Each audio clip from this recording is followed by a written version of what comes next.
Yeah, so I just want to focus on that disagreement, right? Because I think the factual question of whether affirmative action does what it at least purports to achieve is, I think, beyond the scope here. But let's just talk about the moral argument. You know, immediately post emancipation, is it moral to give Black people land or whatever? And going back to the moral purpose, the moral justification, it's not that we think Black people are better than white people or whatever, right? It's that it's inherently unfair for a Black person to be born into that scenario, and so we are going to try and fix that, right? But Michael, that's, you don't even have to base. I just don't understand how that's immoral. You don't even have to base that on race. You literally could just, for example, you could just have a policy of saying emancipated slaves are going to be paid X, Y, and Z as compensation, right? Or given 40 acres and a mule, or whatever it is, right? But that's not even a racial preference. That's redressing a specific injury suffered by a specific person.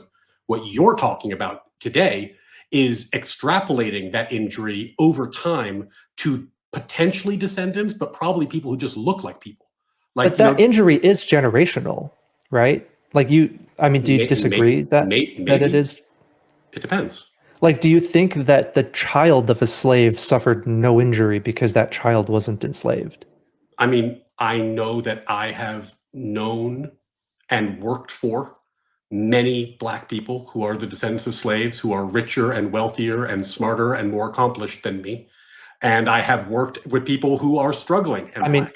So I don't think that, like, when you're using the word injury, you're now using it in a sense that no legal system would ever recognize, because you can't have that much attenuation between the injury and the person today. It's something that happened. So I'm not using it in a legal.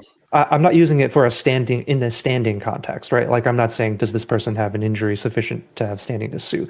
I mean, just in a layman term, right? In a colloquial sense, right? Do you think the descendants of slaves, 1 or 2, maybe 3 generations down, were not injured or disadvantaged or harmed by slavery? I'm sure that they may have been, some more than others. My family, for the record, was disadvantaged by the potato famine, and was disadvantaged by a number of other things, and advantaged by a whole bunch of things. I'm sure that the families who had families put in internment camps were disadvantaged in a number of ways, and advantaged in a number of ways later down the road.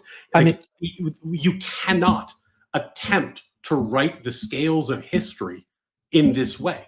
It's impossible. You'll never accomplish it. And if you try, you will justify moral atrocity.